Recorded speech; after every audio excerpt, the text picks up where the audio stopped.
Hey everyone, welcome back to the shop. Gorilla Guitar Repair here, and what we have on the bench today is this here, What SG reissue. I think it's a 60 something or other reissue. What is this? 61 RI Gibson SG. And what this thing has in store for it today is it needs all these brandy dandy new frets ripped out and replaced with some Dunlop 6100 extra super duper jumbos. So stay tuned. This is going to be a video to fret about. See ya!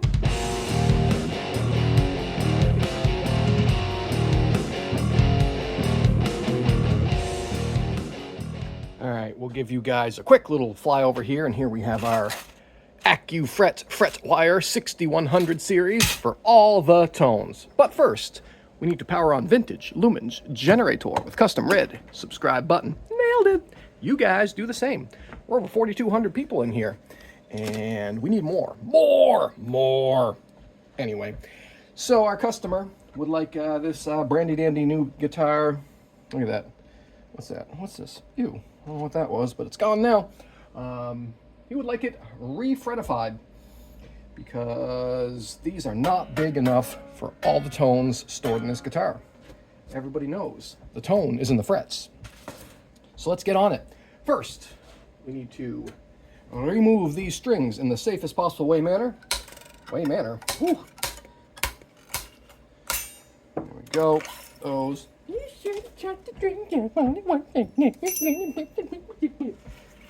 Well, that's what we're doing. And remove. Good. I remember to turn on my soldering iron, that is. And we're going to use some heat for this little endeavor. So, let's first get me a sanding block. And we're going to use one of these. I usually use these for my fret ends, so they're not all that aggressive. What I'm going to do is drop that pickup down and tape it off, just because I don't hit anything. And the way the neck angle sits on these, when I do the fret ends, I'm going to want this out of the way. So let's do that foist. And we're going to need some Bosch for this. Let's do this. Get this out of there. You guys see what's going on? Good. And of course, because it's reissue, we got to have slotted screws there because we couldn't have Phillips there. That would the whole guitar would probably explode if Gibson used all the same types of screws. We wouldn't want that. Get that out of there before it falls off. And all right, next, just do this. And this guitar was supposed to be done in a more timely manner than it has been done. So I believe our customer needs this guitar by tomorrow, and it's currently today. So if we want to have this done by tomorrow, we're going to have to do this right now, because today is going to not be here for much longer. All right, tape. You guys want to see in there first? Let's pull this out and see what we got. Not so bad, huh? It's the CW, and we have a Rye 61. I bet this is a lead 61. Yeah, another one. Give us a little bit of extra clearance. Okay, now what we're gonna do here, we'll move this over here. You guys can see a little bit better. All right, that's there we go. Basically, we're just gonna make these tops of these frets a little bit semi-rough and a little shiny. Now watch this. This is when people definitely freak out. Oh man, I dropped my stickers. You know these stickers I got? Huh? You guys want some stickers? Stop in, I'll give you some free stickers. At the Music Techs in Manchester, New Hampshire.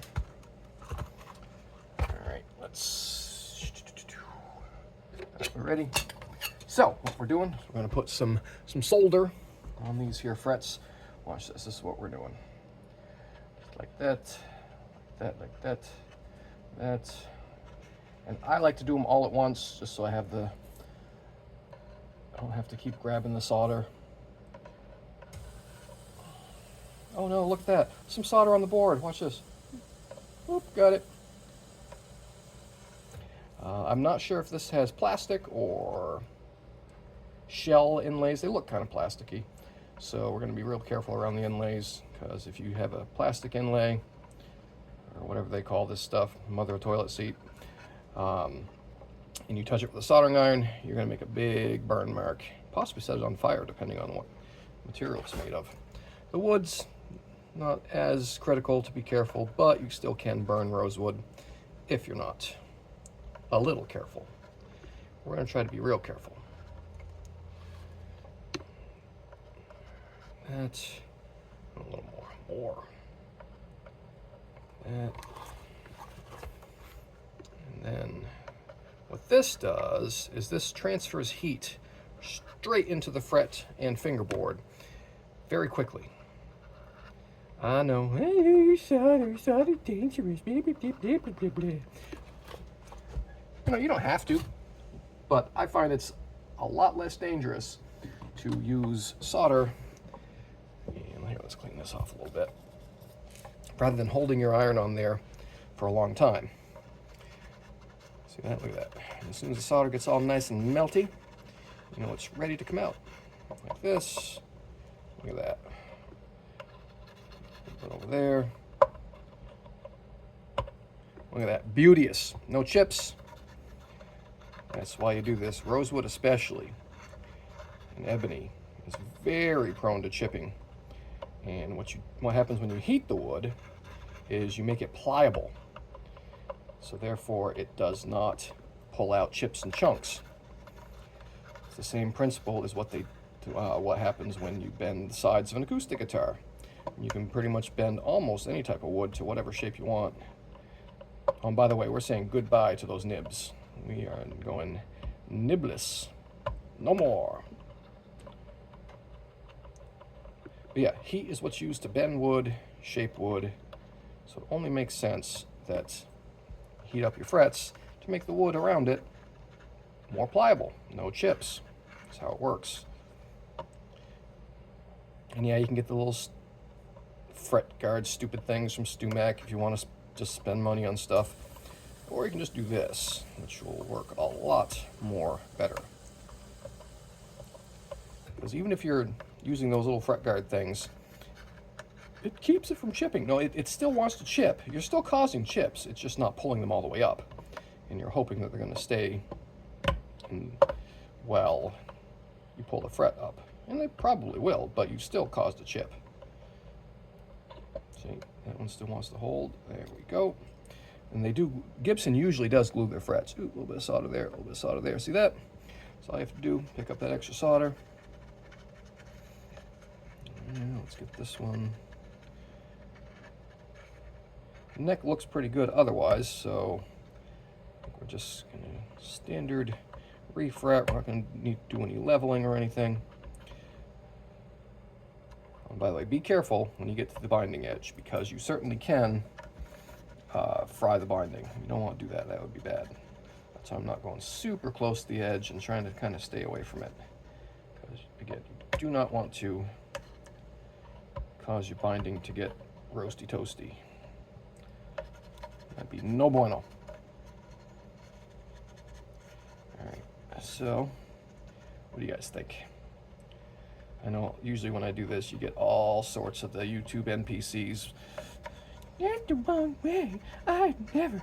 Oh my goodness. It's so terrible. You're going to ruin that guitar. Those are the same ones that pick on me for using that falsetto voice. It's, you know, this is what I envision in my head when I'm reading the dumb comments, which I do enjoy the dumb comments, by the way. Don't stop with the dumb comments. You guys provide seconds of entertainment, and that's probably more actual pleasure than you've ever supplied anyone. Get it? So keep it up. I don't mind. Okay, moving right along.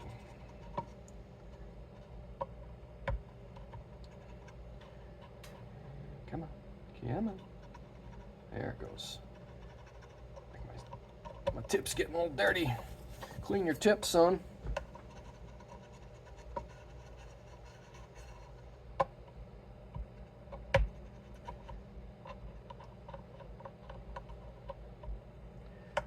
Okay.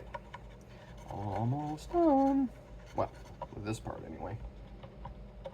I'll try to show you guys all the processes here, and as usual, when it comes to the actual like boring bits, sanding and stuff, we'll time lapse that, or maybe I won't even show it. I don't know. You guys seen enough sanding. Basically means doing this a lot, right?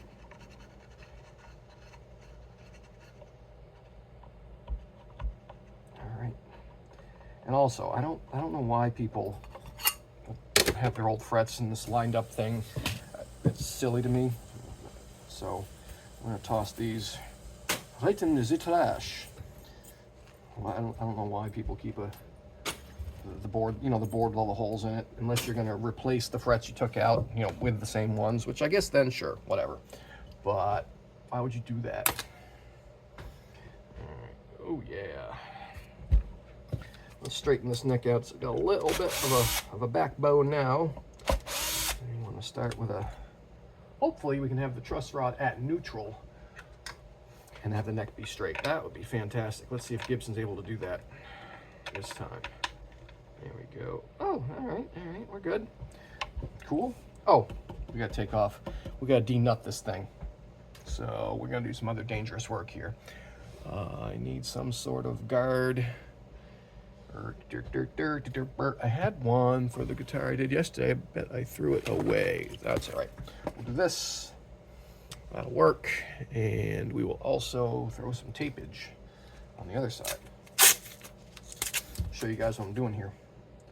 This is the best way, easiest. Well, I don't know if it's the easiest, but this is the least damaging version to remove a nut. Yeah, I know this nut is going to be way too short because these frets are like twice as tall as these. No, but they're very much taller. I just know that nut is going to be too low.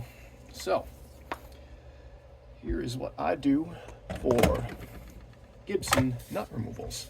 A heat gun. Look at that. Milwaukee. Yeah.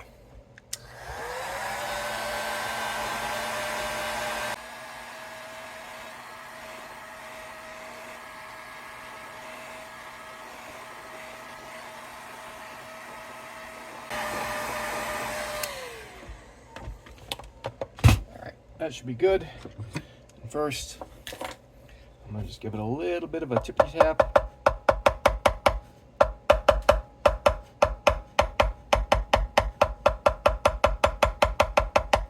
All right, I think we ought to be good there. Might need more heat, but we'll just try this. Come on, come on, there we go. Look at that. That right there is how you cleanly remove a Gibson nut. And quite often, check it out.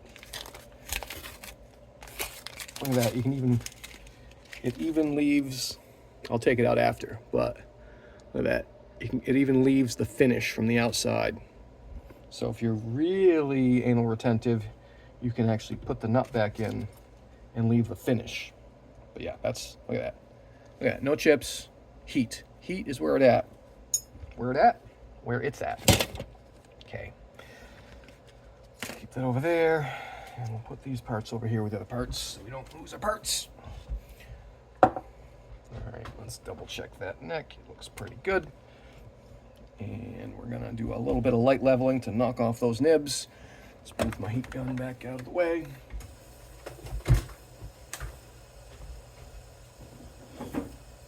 All right. We got some sanding blocks here. Often Gibson says they're 12, often they're 14s. So we'll see what these are. We're going to change the sandpaper. This is 80 grit. You know, again, we don't need to really level anything, so I don't want to have to worry about a bunch of scratches on these inlays. So we're going to try the 12 first, but often they're not 12s. All right, we get some paper. Hold on, ready, set, pause. And we're back. So we'll try the 12 first, just to see. They might have got it accurate this time. This will definitely hit the nibs first. I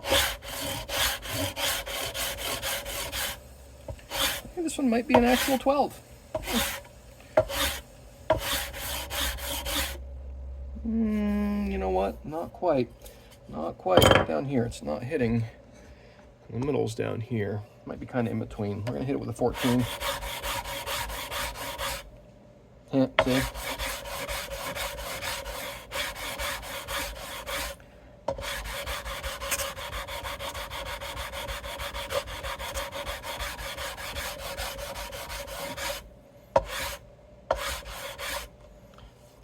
Almost. Get those nibs a little more up here. I don't want to put too much into the board just because we don't need to.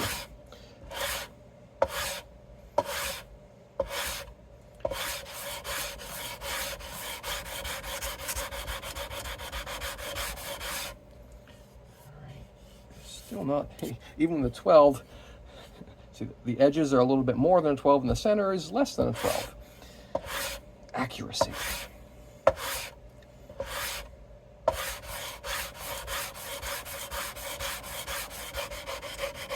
just kind of angle the block a little bit, knock those nibs back. Don't want to go too much. There we go. Let's feel it. That side's good, this side could be a couple more passes. Oop, get you guys.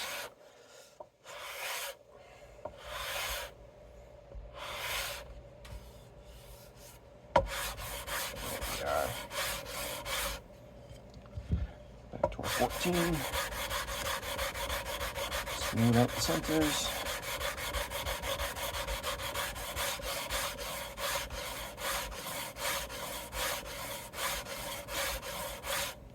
All right. Oh yeah, I like it. All right, and next step.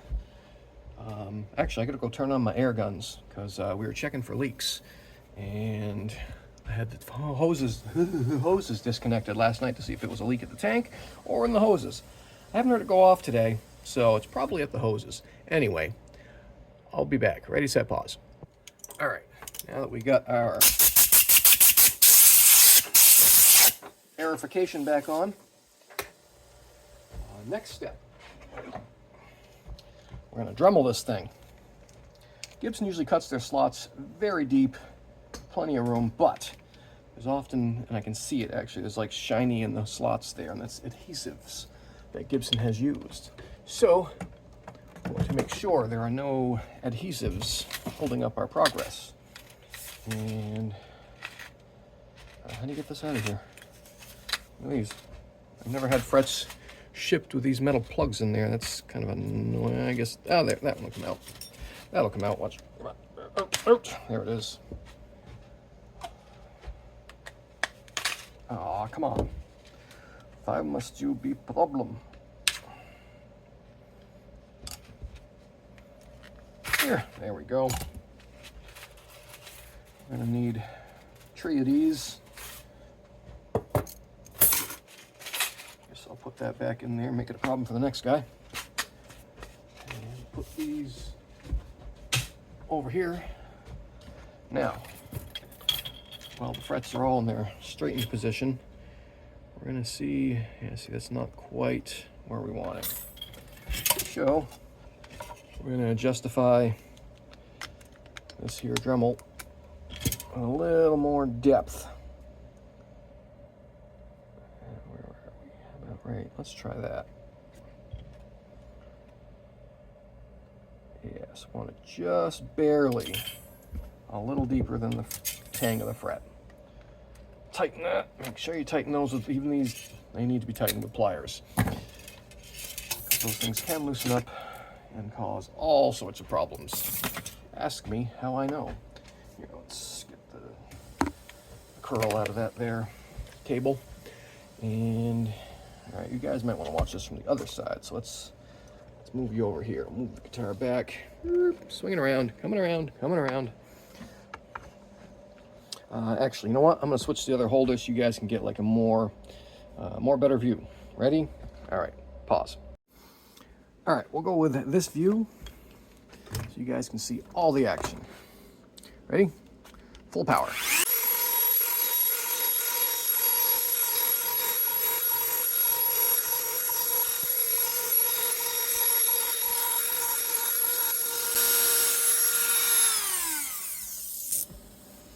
Alrighty then. There. And get you guys up so you can see things again. And even though I did the Dremel, I also will use one of these Stumac fret clearing slots just to see if there's anything left in there, or any imperfections, or just, you know, chunks. See? Some chunks that the air gun didn't get, so we're going to use this to kind of loosen things up. Don't want chunks in there. And I don't know if you guys could notice while I was dremeling, but it would slow down at the edges. That was me being careful, but it was also because that's where the glue is. And I could feel the Dremel digging into the glue with the edges. They didn't glue the middle of their frets, just the edges. You know, I'm gonna save that money on the glue. Here, let's put you guys there. Put you guys over here so I'm not having to reach around you. Giggity. And that. And this also lets you just, you know, feel in there, see if there's something.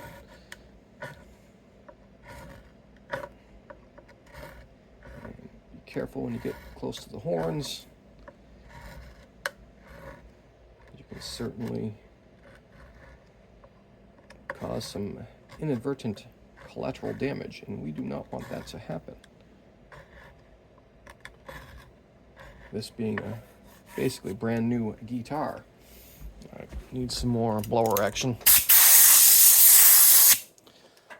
Cool. We are ready to prep the frets. So let's move you guys over here. This is where the next bit of action is going to happen. We're going to put our fret bender thing in here.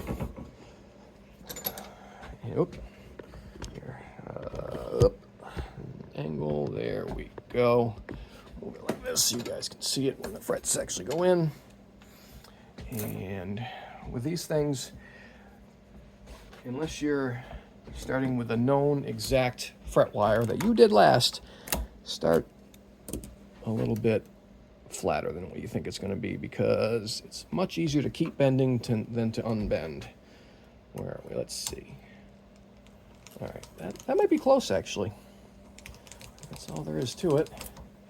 And we're going to bend all three pieces, because if that first one wasn't right, we don't even want to worry about it having to do it again, because you have to do all your pieces at the same time.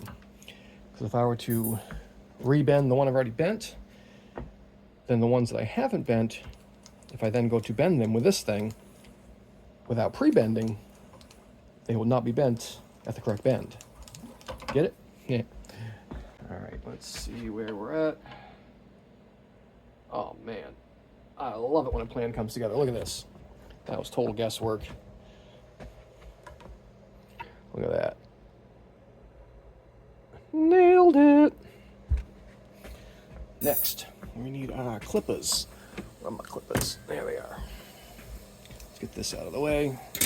Don't need this or these. Oh, okay. Sorry about that. No. I thought I was on Do Not Disturbed, but... All right, so first, what you want to do with any new fret wire, long pieces like this, clip off the first inch and throw it away, because that didn't get bent. And you'll wonder why you have 3 or 4 pieces where the ends are sticking up. It's because that part wasn't bent. Next, we can get a little kind of rough guesstimate about how much fret we're going to need with some overhang. And then we're just going to do this. Clippity clip. By the way, the person that was calling is one of those people that will have a very short question, and they know how to text, but they want to call. And I do not want to talk on the phone right now because I'm here with you guys. That'd be rude. How much? That good? There we go. Hey, there's the text. God, I thought I put that thing on Do Not Disturb. Wilt. Ding. Next. First inch gone. And then where are we? Right about. Yeah, that's good enough. And let's get this all clipped up.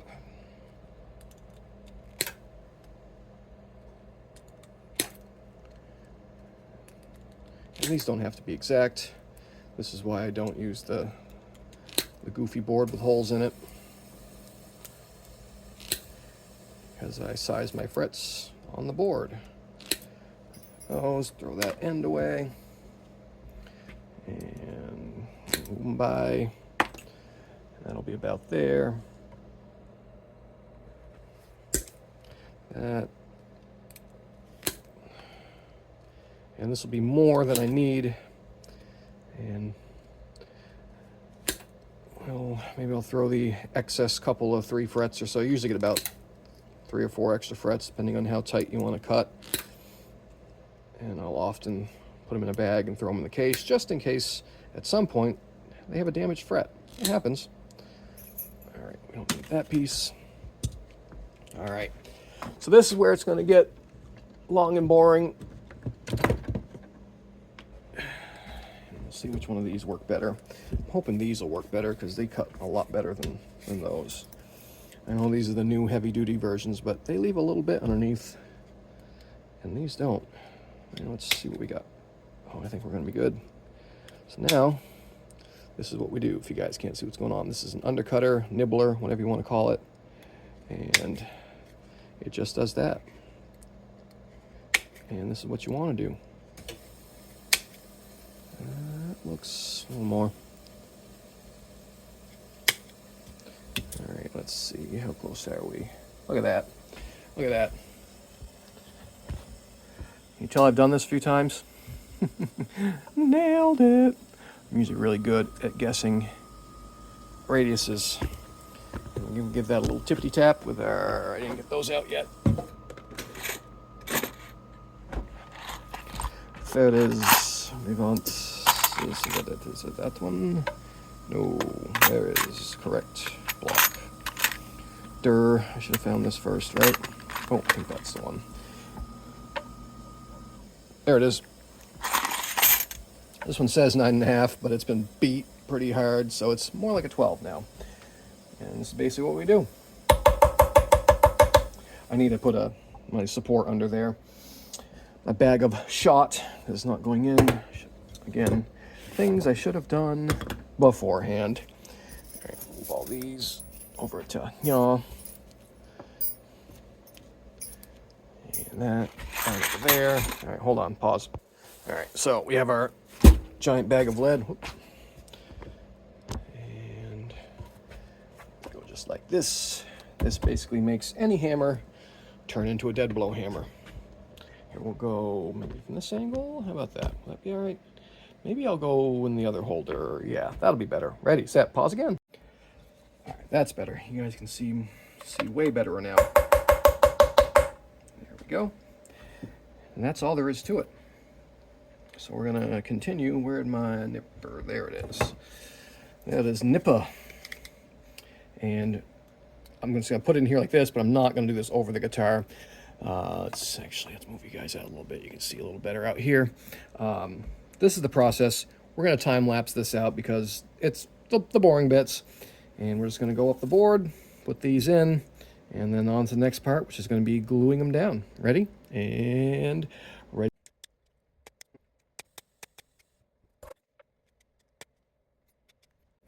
Okay, untime lapse for a second. My normal procedure is clip them, put them, pound them. What I'm going to do this time is I'm just going to press them in by hand and then pound them all in afterwards. I think it'll be a little more efficient. Let's try it and see what happens. Okay, ready, set, back to time lapse.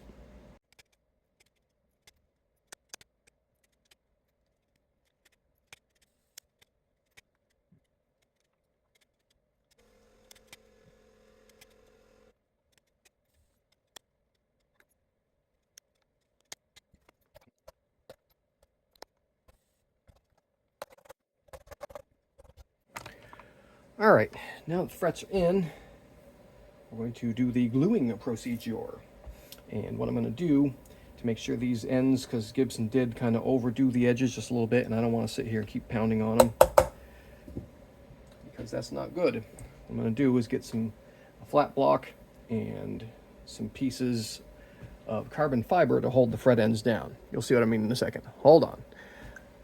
Plus, I think I have to answer that text that person sent me. Ready, set, and pause again.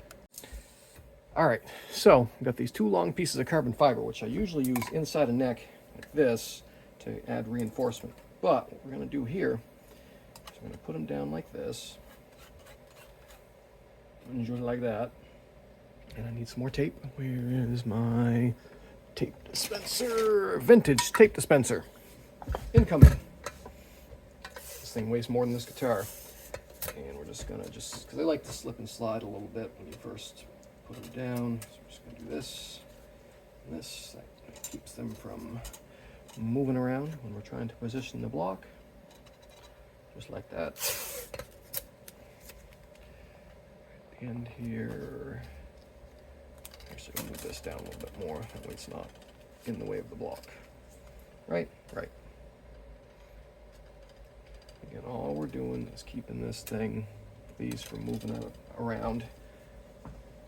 Now we'll get our sanding block, straight edge, just like that. Now, need some clampage. Hold on, pause again. All right, got some clamps. Just go like this. Got it here. Like that, and like that. There's that one. Oops, move it a little bit. There we go. And just a bit on this side. See, now we can kind of position it where we want it. There we go. Now, come on, that's what we want, right there. All right, that could hold. I don't know if I like that spot. Hold on, we gotta move this. In position. That's just waiting to fall off. All right. There. Oh yeah, way better. Betterest way it can be. Okay, now get this out of the way and put that over here. Put away our pounding block. That and the drill press attachment. These are great if you like using the drill press instead of an arbor press. You can use these things and just obviously don't turn it on. You're gonna have a real bad day. Okay. Next. So we're going to take the guitar and flip it over. And this is actually where these clamps sometimes can be beneficial, but I want it a little more tilty. So I'm going to go on this side, foist. Ooh, there we go. Yes, that's how we want it. And you guys see what's going on here? All right, good. Now what we do is we get some super glue. I need to refill. Where is it? There it is. Some ultra thin. And these little pipettes work great. So we fill that with super glue. You need to be real careful because super glue on lacquer is kind of a pain to try to deal with. Now, basically you just take this and use the fret ends, because some of the other YouTube NPCs are, why do you leave so much fret end sticking out? This is why. Just do that, and it just then lets the super glue wick right under the ends. You don't have to put it on top of the board, and usually you might have a little bit of spill on the board, but you'll have considerably less than if you try to do this from the top. So just basically, as soon as it gets to the edge, it flows under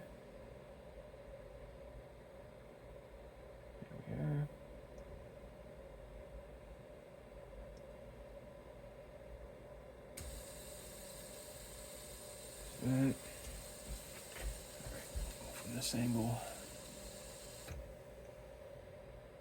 There.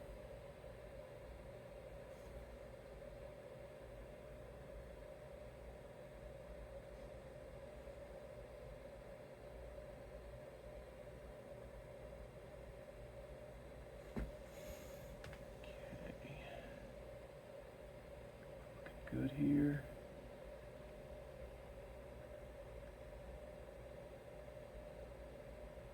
All right, you guys get the idea. I'll time lapse the rest of this. There's more boring bits.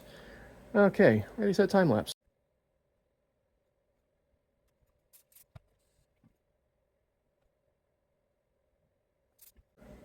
Okay, now we got our ends glued in. Swing this around without trying to hit you guys or other things. There. Take these off.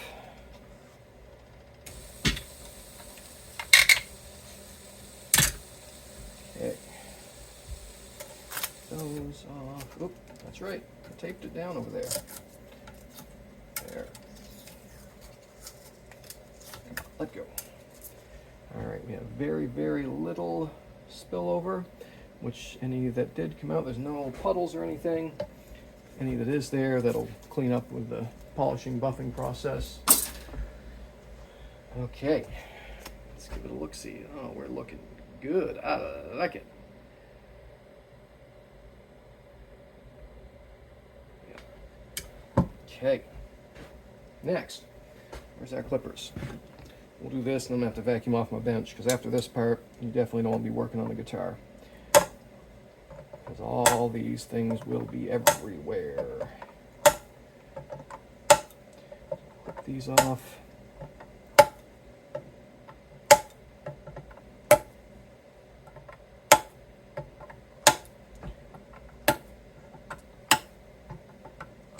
I'm sure I'm going to get all sorts of comments from the YouTube NPCs. Those are the guys that have no channel and like to crap talk things they have know nothing about, or only go on forums and repeat other people's information, often incorrect information, or correct information applied in an incorrect way. I might have moved that one. I'm gonna have to check that.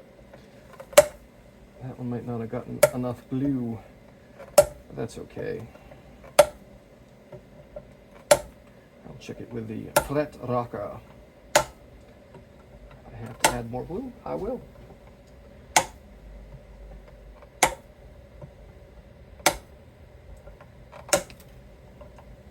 Sometimes it's hard to see the upper area ones. See how much glue went on, because it's basically as thin as water. Where was that one? Maybe not. I can't see it. Let's just check so we know. Oh, that one's got a little bit. No. Oh, I'm going to do the right side of the tool, stupid. Was that the one? There's a little clickety click. That could just be. Yeah, I don't see any sticking up. Okay, all right. Get that off of there. Let's hang this up. And we're gonna pick up some tools. I'm gonna vacuum up this mess, and then be back with doing the ends and then the leveling. So, all right. You guys don't need to see me clean up. Ready, set, pause.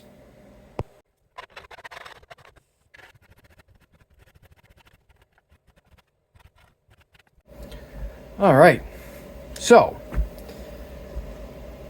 it is now 24 hours since the last part of this video that you just saw.